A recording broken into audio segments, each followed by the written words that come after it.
ये कहानी शुरू होती है आज से सैकड़ों साल पहले। चीन में एक रात नए साल से जस्ट एक शाम पहले एक पिता अपने बच्चे को लेकर समंदर में कुछ देर मछलियां पकड़ने गया। उसने सोचा कि अगर वो आज शाम को कुछ मछलियां पकड़ लेगा तो कल उसे काम पर नहीं जाना पड़ेगा और उसके घर में इतना खाना आराम से हो जाएगा कि वो और उसका परिवार साथ में चूशी मना पाएंगे। चीन के लोग अपनी भाषा में न्यू ईयर्स ईव को चूशी कहते हैं। उस रात समंदर काफी शांत था, जिस वजह से मछलियां ज्यादा फंस नहीं रही थी, लेकिन दोनों बाप बेटे आराम से हंसते खेलते आपस में बातें करते हुए लगे हुए थे। और कब इन सारी बातों में दोपहर से शाम हो गई पता ही नहीं चला। सूरज ढल गया। कुछ मिनट और बीत जाने के बाद जाल में कोई हलचल नहीं हुई तो पिता ने अपने बेटे से कहा कि मुझे नहीं लगता आज कोई मछली फंसने वाली है, चलो वापस चलते हैं। दोनों जैसे ही वापस जाने वाले थे तभी अचानक पानी में हलचल होने लगी। पानी में से छप छप करने की आवाजें आने लगी। अब ये आवाज सुनकर वो आदमी थोड़ी देर के लिए रुक गया। उसे लगा कि शायद ज्वार भाटे की वजह से मछलियां किनारे की तरफ आ रही हैं। इस शांत माहौल में तभी अचानक उसके जाल में थोड़ी सी हलचल हुई। जब उसने जाल बाहर निकाल कर देखा तो उसमें दो मछलियां फंस गई थीं। उसकी खुशी का ठिकाना नहीं रहा। उसने तुरंत उन दोनों मछलियों को अपनी नाव में डाला और फिर से जाल को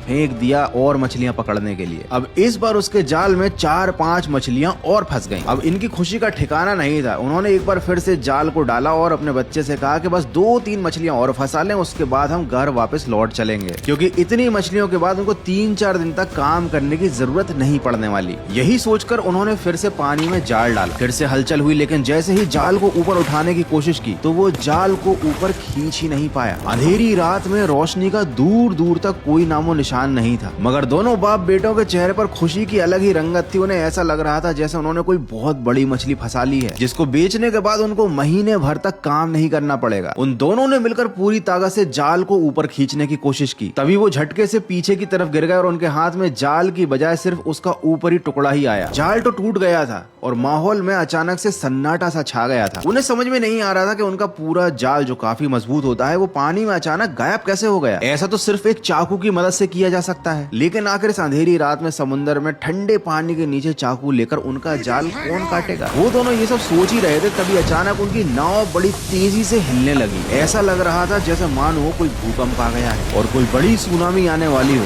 बच्चा डरने लगा, बाप भी डर चुका था, लेकिन अपने बच्चे को संभालने के लिए मजबूत कलेजा रखकर वो उसे समझाने लगा और उसने तुरंत अपना चप्पू पकड़कर नाव को किनारे लगाने की कोशिश शुरू कर दी। उनकी नाव तेजी से मुड़कर जमीन की तरफ बढ़ ही रही थी तभी अचानक उन्हें अपनी नाव से कुछ ही मीटर दूर एक अजीब सी चीज पानी में उनकी तरफ आती हुई दिखाई दी। अंधेरे में कुछ साफ नजर तो नहीं आ रहा था, मगर ऐसा लग रहा था जैसे कुछ नुकीला सा पानी के ऊपर उठा हुआ है। दोनों समझ चुके थे कि ये कोई शार्क है, मगर अगले ही पल उनके सामने समंदर से बाहर निकलकर इस खूंखार जीव ने उनकी तरफ छलांग लगाई, जिसे देखकर इन दोनों के रोंगटे खड़े हो गए। सिर पर 2 बड़ी बड़ी सींगें, शेर जैसा मुंह, किसी दानव के शरीर वाला दैत्य ये उनकी तरफ तेजी से तैरते हुए बढ़ रहा था। उस पिता ने अपनी पूरी ताकत लगा दी। चप्पुओं को वो तेजी से चलाने लगा ताकि वो जल्दी से जल्दी इस मॉन्स्टर से बचकर अपने बच्चे को सुरक्षित किनारे तक पहुंचा सके। लेकिन जैसे जैसे नाव आगे बढ़ रही थी उनसे ज्यादा दुगनी तेजी से बढ़ रहा था ये विनाशकारी जीव। इससे पहले कि नाव किनारे तक पहुंच पाती इस जीव ने अपने बड़े से पंजे से नाव के किनारे पर चोट मारी। इससे पूरा लोड एक तरफ आ गया और नाव हवा में उड़ गई। दोनों बाप बेटे नाव में पड़ी अपनी मछलियों के साथ हवा में 15 फीट ऊंचाई तक उछल चुके थे। अब अगले दिन जब गाँव वाले सुबह सुबह किनारे पर पहुंचे तो ना उन्हें वो आदमी मिला ना ही उसका बेटा। मिली तो बस एक पलटी हुई नाव का छोटा सा टुकड़ा।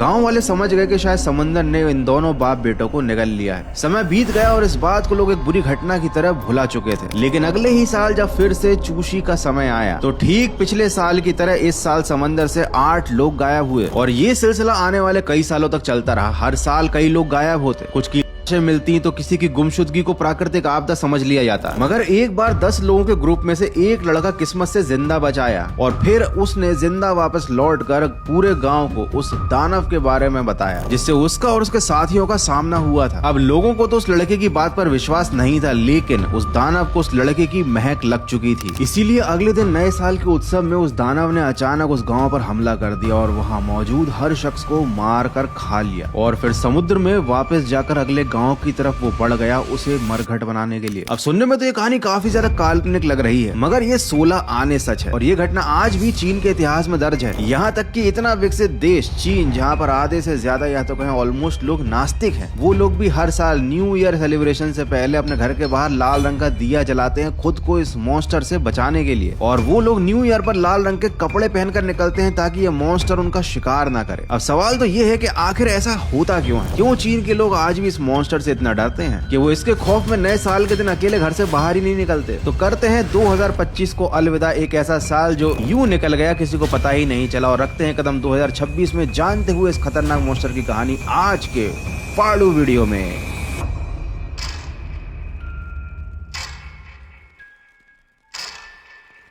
इस घटना के ठीक 1 साल बाद शमशान में बदल चुकी इस बस्ती के पास 1 कोस दूर नदी के किनारे एक और गांव मौजूद था, जहां पर नया साल मनाया जा रहा था। लोग एक दूसरे के घर जाकर जश्न मना रहे थे, खाना खा रहे थे, बच्चे सड़कों पर खेल रहे थे और सभी अपने अपने परिवार के साथ खुशियां मना रहे थे। तभी अचानक नदी के किनारे से एक लड़की के जोर से चिल्लाने की आवाज आती है। छोटी बच्ची की आवाज पतली होने की वजह से ये पूरे गाँव में फैल गई और सभी लोग उस नदी के किनारे इकट्ठा हो गए ये देखने के लिए कि आखिर हुआ क्या। जब वो लोग वहाँ पहुंचे तो उनके कदम जम गए, क्योंकि उन्होंने देखा कि वहां किनारे पर उस बच्ची की लाश पड़ी हुई है और एक बड़ा सा मॉन्स्टर उसकी को चीर कर उसकी आंतें खा रहा है। शेर जैसा दिखने के बावजूद ये शेर से कई गुना ज्यादा खतरनाक, बड़ा और खूंखार दिखाई दे रहा था। पूरे शरीर में खाल की बजाय मानो एक हार्ड आर्मर लगा हुआ था, जैसे इन लोगों का कोई मामूली सा हथियार भेद ही नहीं सकता था। आंखों के ऊपर 2 सींग जो इतने ज्यादा पहने थे कि किसी को छू भी जाए तो आर पार निकल जाए। जब उस दानव ने उस बच्ची को पूरी तरह खा लिया, फिर उसने अपनी नजरें उठाई और चारों तरफ मौजूद गाँव वालों को देखा। सभी लोग डर कर उल्टे पांव अपने घरों की तरफ भागे, लेकिन उस मॉन्स्टर ने किसी को भी घर नहीं पहुंचने दिया। एक एक करके उसने आराम से सबका शिकार किया। पूरा गांव खत्म हो गया सिवाय एक घर के, वो घर जहां कुम्हार का परिवार रहता था।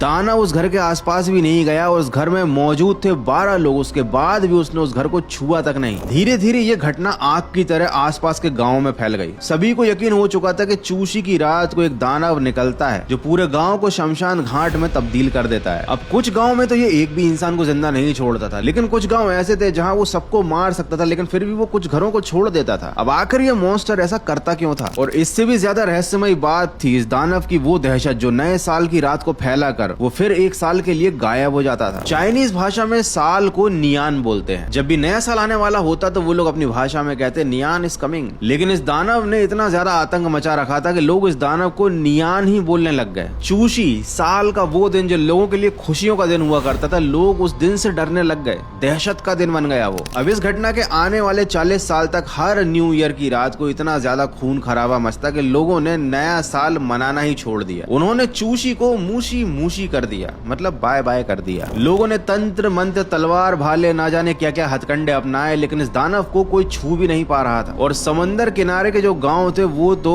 घोस्ट टाउन बन चुके थे। लोगों ने अपना सामान, बोरिया, बिस्तर बांधा और उन घरों को छोड़ ही दिया कि ऐसे घरों में रहने का क्या फायदा जहाँ नए साल पर मॉन्स्टर आकर काम ही तमाम कर दे। लेकिन कुछ गाँव में जिनको चूशी की रात को वो मॉन्स्टर नियान जिंदा छोड़ देता था, उनका रहस्य सामने नहीं आ रहा था कि आखिर इन घरों में क्या स्पेशल है कि वो राक्षस इन्हें नहीं मारता। तो लोग समझने लगे कि शायद इन घर के लोगों के पास कुछ खास ताकतें हैं या फिर शायद इनके ऊपर भगवान की कृपा है, और ऐसे सर्वाइवर्स को लोग अंधविश्वास की वजह से पूजने लगे। ये सब चल ही रहा था, तभी आई वो काली रात।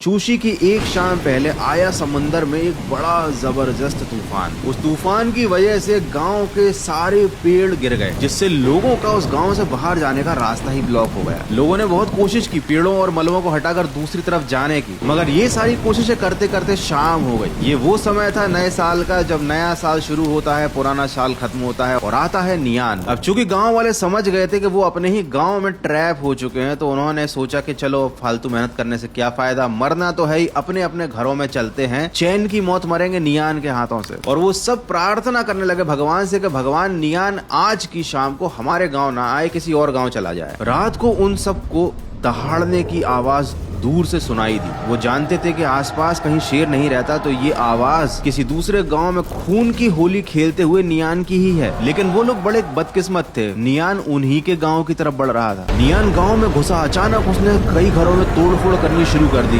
जो आसपास मिला उसकी गर्दन दांत से पकड़कर तोड़ डाली और सभी को वो बेमतलब मारता ही जा रहा था। इसी बीच दो घरों के बीच एक छोटी सी बच्ची सड़क पर गिरकर रोने लगी। शायद भागा दौड़ी के चक्कर में वो अपने घर वालों से अलग हो गई थी। मौत के शोर के बीच उस दानव ने उस बच्ची की आवाज सुनी तो वो धीरे धीरे सब कुछ छोड़कर उसकी तरफ बढ़ने लगा। बच्ची की तरफ दौड़ते दौड़ते वो अचानक से उछला और झपट्टा मारकर वो उसे मारने ही वाला था कि तभी उस बच्ची के आगे उसकी माँ हाथ में कुछ लेकर आ गई और इन दोनों के मतलब बच्ची और मॉन्स्टर के बीच में एक दीवार की तरह खड़ी हो गई। उस बच्ची की माँ के हाथ में जो चीज थी ना, उसे देखकर वो जानवर, वो राक्षस दहशत में आ गया और घबरा कर वो उल्टी दिशा में भाग गया। गाँव वाले तुरंत उस औरत के पास आए। सभी को लगा था कि शायद उस औरत के पास कोई मंत्र है, कोई तावीज वगैरह ऐसी कोई जादुई चीज होगी। लेकिन उस माँ के हाथ में एक नॉर्मल सा लाल कलर का चाइनीज लैंप था, एक दिया था, जिसे त्योहारों पर लोग घर के बाहर शौक से लगाते हैं। जैसे ही लोगों का इस बात पर ध्यान गया, सभी ने एक एक लैंप कहीं कहीं से उठाकर अपने हाथ में पकड़ लिए। सबको लगा कि अब तो राक्षस हमें हाथ भी नहीं लगाएगा, लेकिन ऐसा नहीं हुआ। राक्षस केवल उन कुछ ही लोगों को छोड़ रहा था और कुछ लैंप पकड़े लोगों को भी वो अपना शिकार बना ले रहा था। जब अगले दिन कुछ लोग जिंदा बच गए तो सभी ने इस बात पर गौर किया कि जिनके हाथों में लाल रंग के लैंप थे, मॉन्स्टर ने केवल उनको ही छोड़ा। और एक पॉइंट ये भी सामने आया कि उस रात को जिस व्यक्ति ने चटक लाल रंग के कपड़े पहने थे, उसे भी मॉन्स्टर ने हाथ नहीं लगाया। और जिन घरों के बाहर वो कुछ कर नहीं रहा था, उनके बाहर या तो लाल रंग के लैंप रखे हुए थे या फिर वो घर ही लाल रंग से पुते हुए थे। और ये सब देखने के बाद उनको एक उम्मीद की किरण दिखाई दी।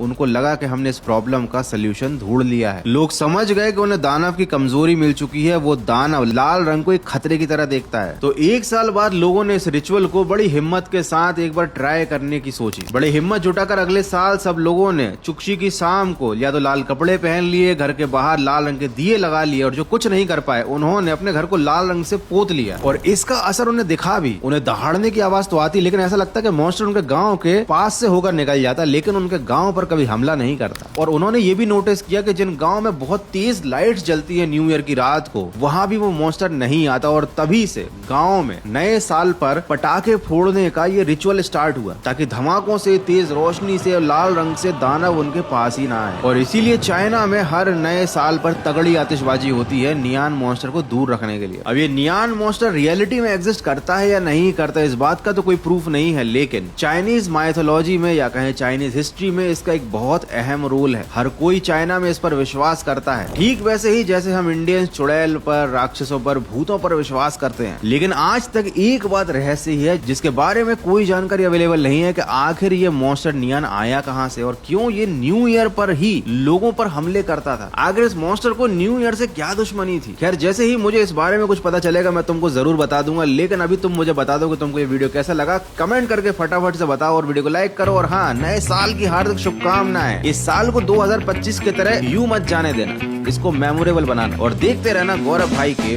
वीडियो।